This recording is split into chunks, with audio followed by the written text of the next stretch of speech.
complete chaos at an off-campus college house party. The worst thing that should have happened that summer night in Akron, Ohio, was a bit of drinking and debauchery among friends. But everything changed when someone pulls out a gun. All units responding to Wheeling. Please be advised, shots have been fired.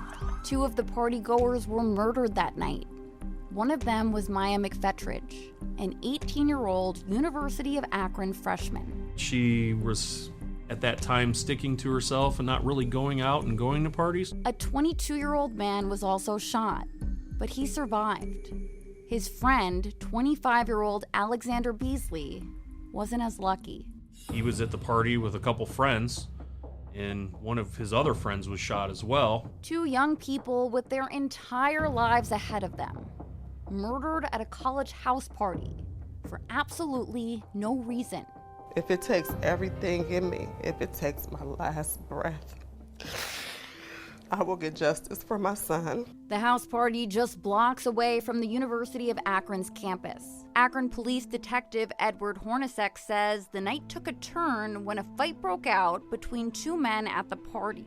The intended target, we assume whoever was involved in that fight, they weren't even hit. So you think they were just all caught in the crossfire? Yeah. So what started the fight? What possessed someone to pull out a gun and ultimately take 2 innocent lives? The rumor is that someone stepped on someone's white shoes and is what sparked that fight. Hundreds of people were at that party that night, dancing, drinking, and taking videos with their cell phones. But despite so many witnesses, Akron detectives say the case has gone cold. We don't have any witnesses coming forward saying, I seen this person shoot, I seen that person shoot. In this episode of Dark Side of the Land, I'm cracking back open the 3-year-old cold case. Listen as I comb through the evidence with detectives and pinpoint the missing piece that police desperately need to finally put the college house party killer behind bars. We'll also hear from the victims' families, whose lives changed forever that September night. I said, bye, Alex, and he stepped back and he said, you know what, Mom? I don't mean to say bye, he said, because it's too permanent. I'm Kelly Kennedy, and you're listening to Dark Side of the Land.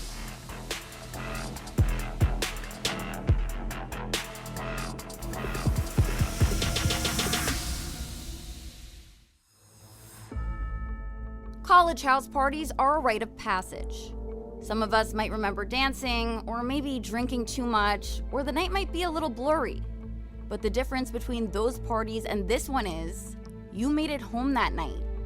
These 2 young people never did. I still get that feeling in me and like, unbelievable. Like, I can't believe he gone. No matter where I'm at, if I'm at work or I'm in my car or in the shower, you get that chill down your spine.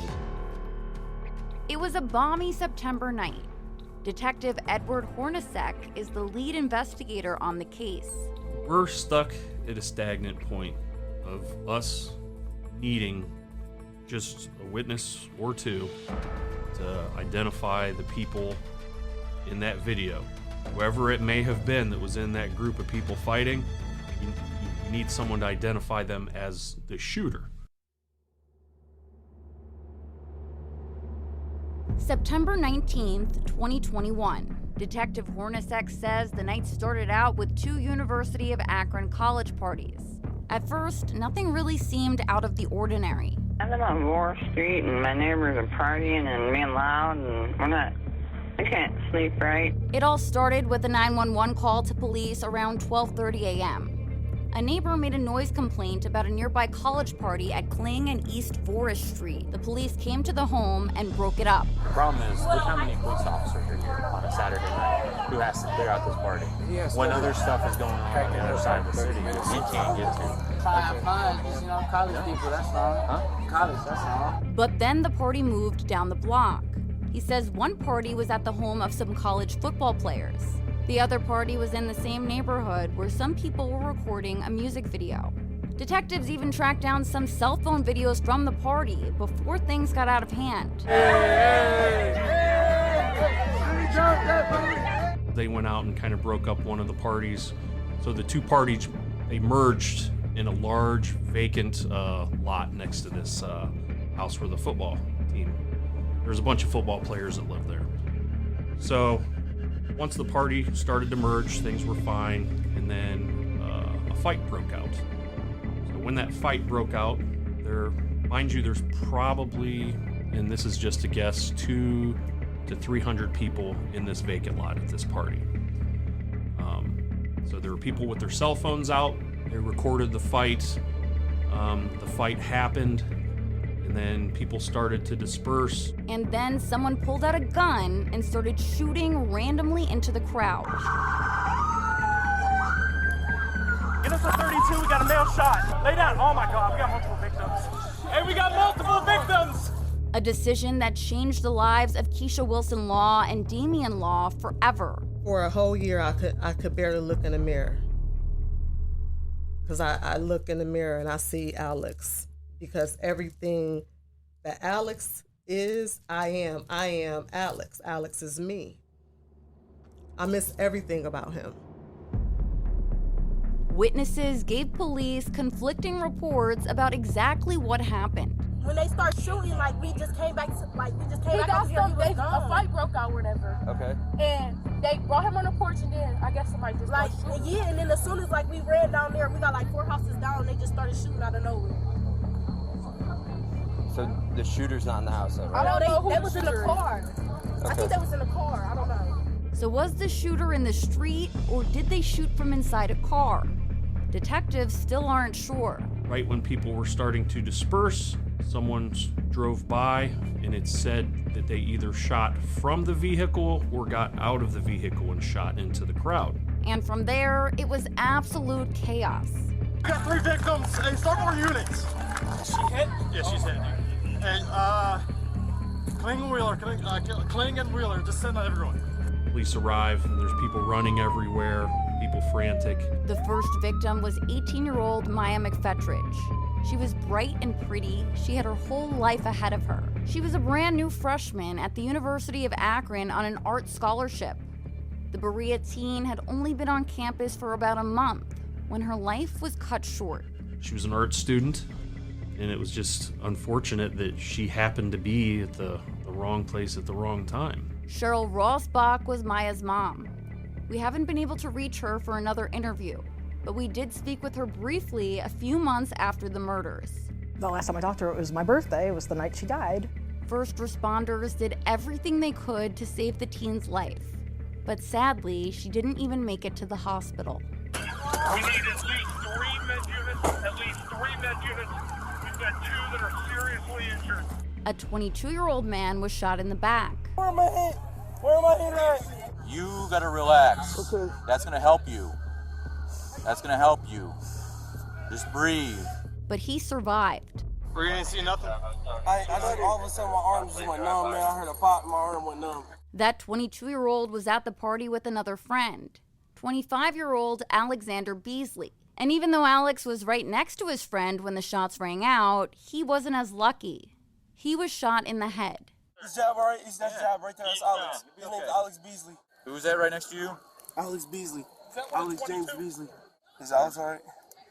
How's he doing? They got him I know wrapped he's up. knocked out or something, man. They got him wrapped up. Alex's parents, Damian Law and Keisha Wilson Law, had gone out that night for Keisha's birthday. But something just didn't feel right to the Akron couple. For some reason that night, we just really couldn't enjoy ourselves. It was just something in our spirit that just wouldn't really allow us to have fun, and we decided to come home. Keisha and Damian came home to an empty nest. And the house was just eerily quiet, and when my husband, he walked in behind me, and he said, "Hello, is anybody home?" And I said, "Nope, it's just us." And he said, "Man, I wish my kids were here." I said, "Me too." So they popped a pizza in the oven and put on some music. And I know it's just us two in the house, but I felt somebody grab my wrist. And I'm like, there's nobody else here. Who's grabbing my wrist? And when I looked behind me, it was our youngest son. and his girlfriend. And at this point, it's about 2 o'clock in the morning, and he does not come out the house this late. So I knew something had to be wrong. And when I looked back at him, he had on his pajamas. And he grabbed my wrist, and when I looked back at him, he said, "Mom," and I said, "What is it?" And he said, "Somebody just messaged me and said Alex got shot." And I said, "What?" And just like that, her birthday celebration turned into a nightmare. The family rushed out the door to where they believed the shooting happened. Keisha heard what her son was saying, but the news just wouldn't register in her brain. She was in disbelief. And as any mother knows, when your child's in trouble, you do whatever it takes. Keisha pushed through the crowds and flagged down the nearest officer. I said, "I was told that my son, Alexander Beasley, was shot." And I gave him a description, and I said, "Do you know anything about that?" And he said, "Well, 2 people were shot. One person went to City Hospital, and another person went to General." He said, "So you go to General," he said, "and I'll go to City."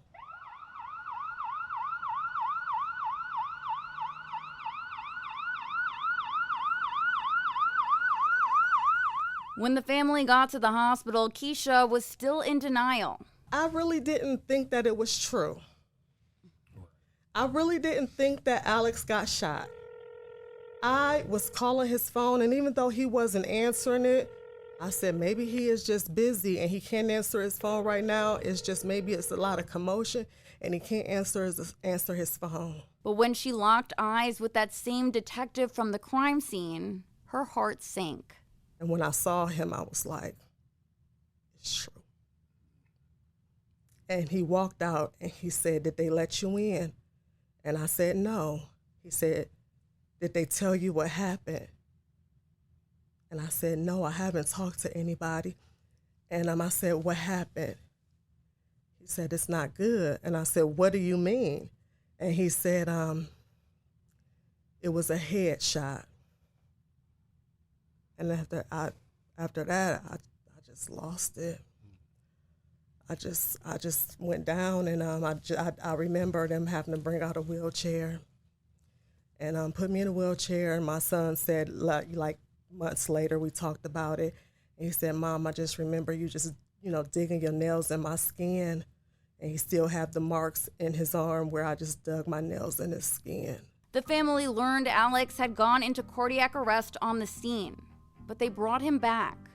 Once he got to the hospital, he went into surgery. But they had to stop doing the surgery because he began to bleed out on the operating table. Alex's prognosis was bleak. I was waiting for a miracle. Alex spent 4 days in the hospital fighting for his life. But sadly, there just wasn't anything the doctors could do to save him. So I stayed in the room with him, and my sister stayed with me. They took the respirator out, and the nurse told me, she said, "I'll watch from the monitor, and you stay in here." She said, "And when his heart stops, I'll come in and tell you." So I held his hand with one hand, and I kept my other hand on his heart. And she came back in, and she just looked at me with tears in her eyes. I just couldn't let him go. And even though it's been nearly 3 years now since the tragic loss of their son, Alex's parents are not giving up. Do you think that if you did get justice, you'd be more at peace with what happened? Absolutely. I think that justice would give us some closure. It won't bring Alex back, but I think in the sense of knowing who is responsible for taking our child's life, it will definitely give me a sense of peace. It's just the not knowing that gets me, because I am not very trusting of people. Mm-hmm. It is very hard for me to be out in public, and if a person stares at me too long, I'm wondering, is that them? So what exactly happened that night? What started the fight that led to this tragedy? police heard two different stories. You mentioned there were some rumors that the fight started over someone stepping on someone's white shoes. That Yes. sounds pretty ridiculous to me, but do you see violence like this sometimes from petty things like that? I mean, is that a common thing? Yeah, unfortunately, we have a lot of senseless shootings that occur over just mere disrespect, just words. And it makes me even more angry that is something that is the reason why my child is dead. That is the reason why he is no longer here on this earth with us. It's because of somebody's shoe. Yeah, that makes it even worse.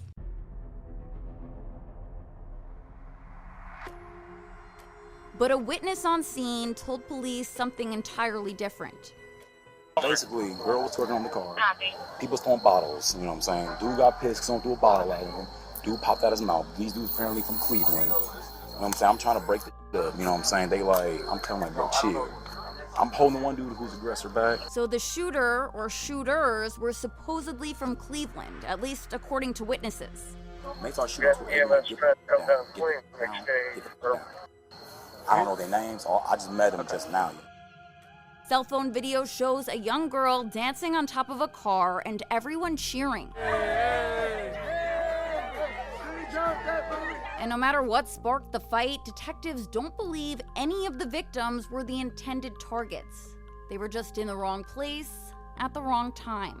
Akron police thought they caught a break in the case when they got their hands on some cell phone video of the fight.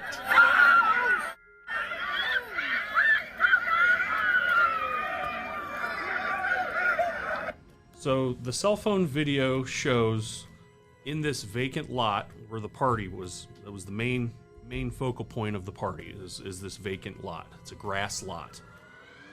It shows two men squaring up to fight. They engage in a fight, and then a third man jumps into the fight. And so that fight happens.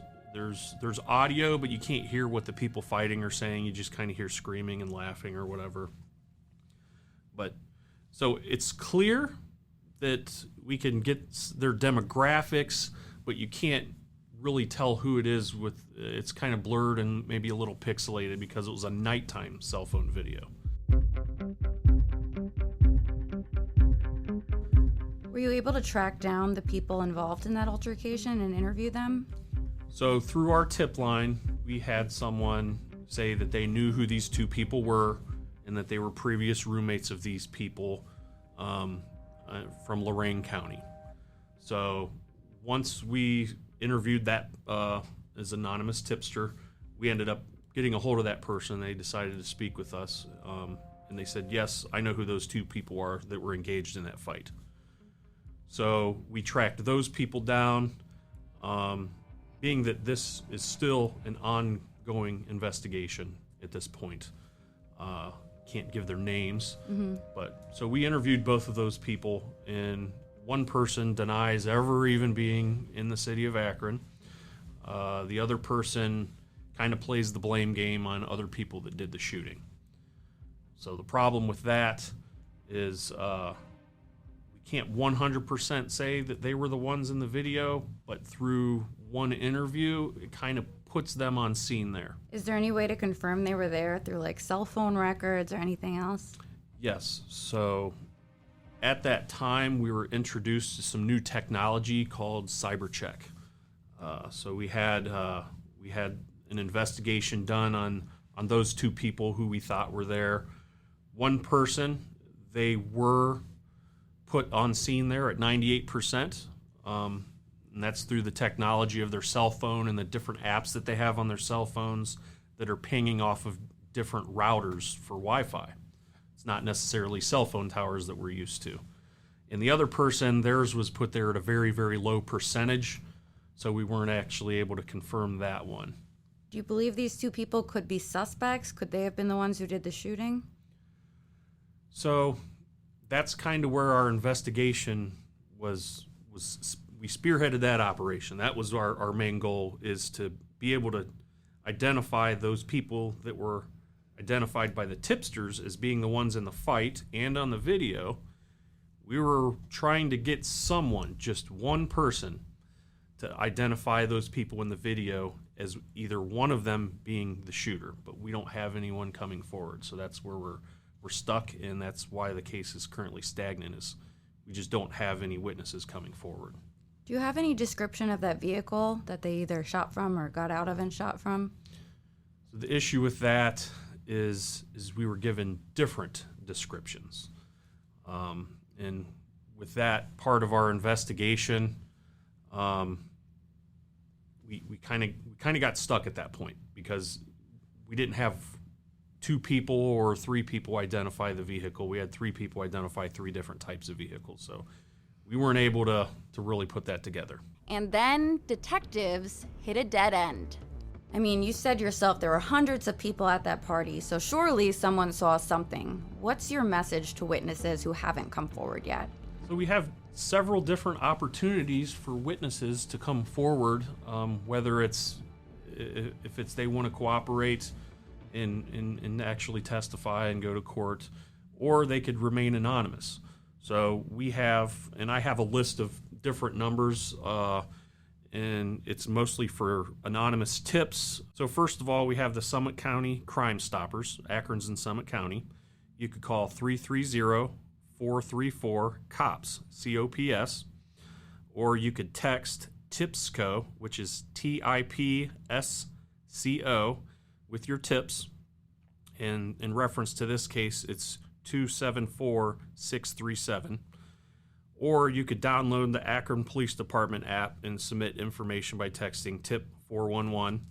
And we also have our detective bureau that you can call anytime and you can remain anonymous, which is 330-375-2490.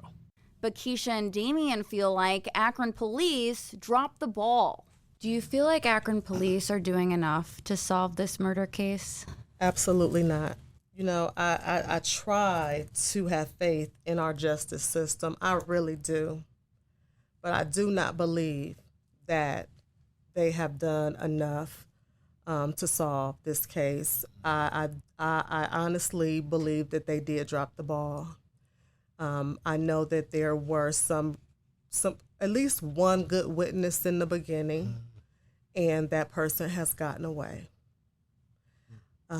So I believe that the ball was dropped, and I believe that more could have been done. One witness told detectives they got a good look at the shooter, but that person ended up joining the military. The witness is now deployed and has gone on with their life, and because of that, probably doesn't want to be involved now. Whereas if in the beginning, if they were probably pressed a little bit more or maybe a little bit harder, probably more could have came out of that. Detective Hornacek says several of the people who witnessed the actual shooting were very intoxicated. He says they showed each of them a photo array of the shooting suspects, and no one could pick them out. They hope to show the fight video to the same witnesses, but he tells me none of them have called him back. Another frustrating roadblock in this case, there weren't any cameras in view of the shooting. There were cameras from local businesses around the area, but those cameras did not go into that neighborhood, and we weren't able to see anything. Since the tragedy, the University of Akron tells me they've hired additional police officers to patrol the area south of Exchange. They've also worked with Summit County and the city of Akron to invest in a new camera system for the neighborhood. The future of law enforcement, as far as evidence goes, being that we kind of are dealing with these sets of circumstances where we're not having witnesses come forward, is technology now. So that comes along with video. We need that evidence to bring to court. We can't have witnesses come to court, then we're going to have technology come to court. So that's cell phone records, that's different technology, especially video. Video is it's the new age of law enforcement investigation. However, police did get surveillance video from neighbors of someone throwing a gun in the trash behind a home on Wheeler Avenue shortly after the deadly shooting. There's a video, they're going to take it down, they're scared.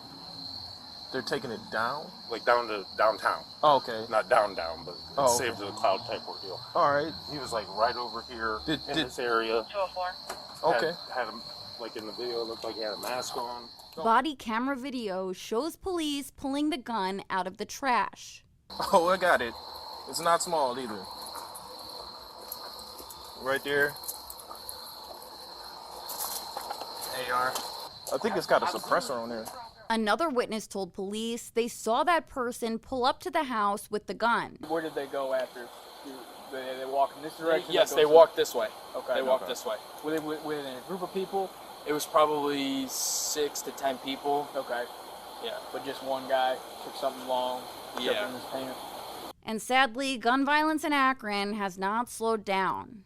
Families' lives are destroyed every day. It's to the level where it's almost uncontrollable, and it's costing families heartache and pain. You know, day after day after day that we keep on hearing the same story. People gunned down in the street, innocent bystanders. It takes Damian Beasley right back to the last conversation he had with his son at his mom's house. He was having a conversation on the porch, and you know, and I remember her mom said, like, you know, you got to be careful out here because just people just shooting for no reason, you know. And he was like, you know, I stay out the way. And, I'm straight. I'm cool. I stay out the way, you know. I said, well, you do that. And you know, I always told them about when they out, always be vigilant of your surroundings. And the grief made Alexander's mom physically sick. I've had the depression. I've had the insomnia. I've had a stroke. So I've had high blood pressure. So I've had some negative health issues, but I've survived all of that, and I will continue to survive it. Do you feel like the stress from losing Alex brought those on? Yeah, because it's unbearable. I don't always have words for it. And when you don't have words for it, it has nowhere else to go. And while Maya and Alex's murders are still unsolved, Alex was able to help solve another murder from beyond the grave. We had his cell phone on scene, and we would do a cell phone extraction of all the data on there, see if he's had any interaction with people that could have been an enemy, that we could see if they're a suspect. So in doing so, while looking through his videos, as I said before, he's a musician. So we had an instance where he had a video from January 15th of 2021 where he was recording a music video. And in that music video, we had a girl that was described in a murder, and she was in that video, and you could visibly see the guns that she had in her hand. And we were able to use that video in this case to be able to solve a murder, because she had killed someone on January 15th after that video was recorded. Did she kill someone at that party?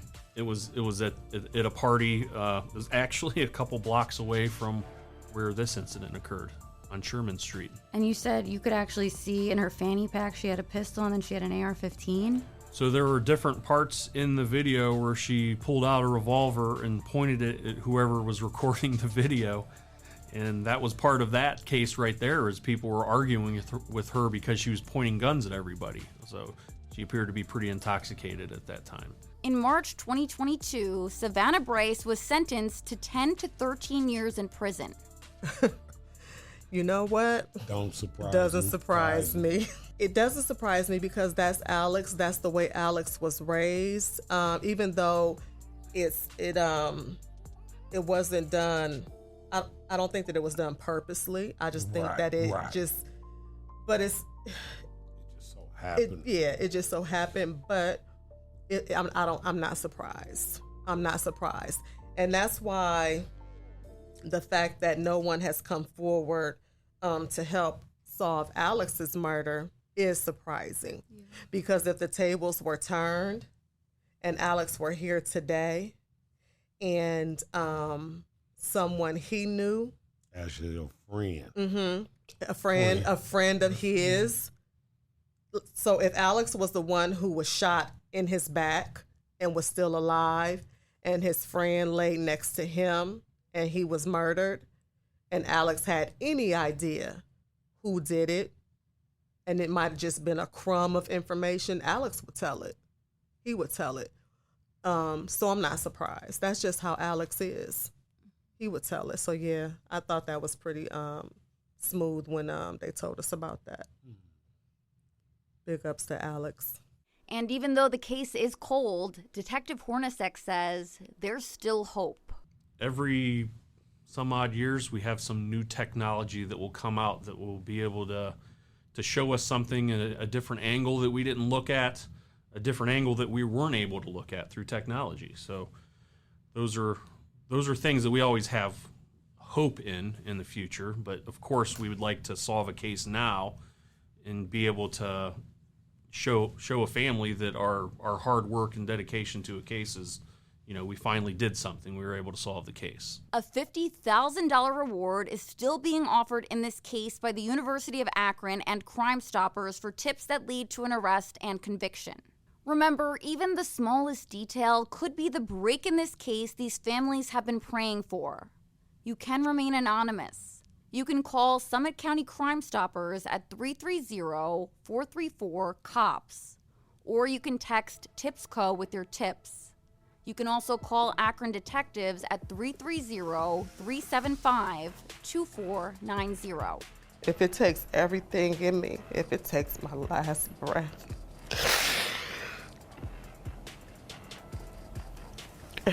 I will get justice for my son. I'm Kelly Kennedy, and this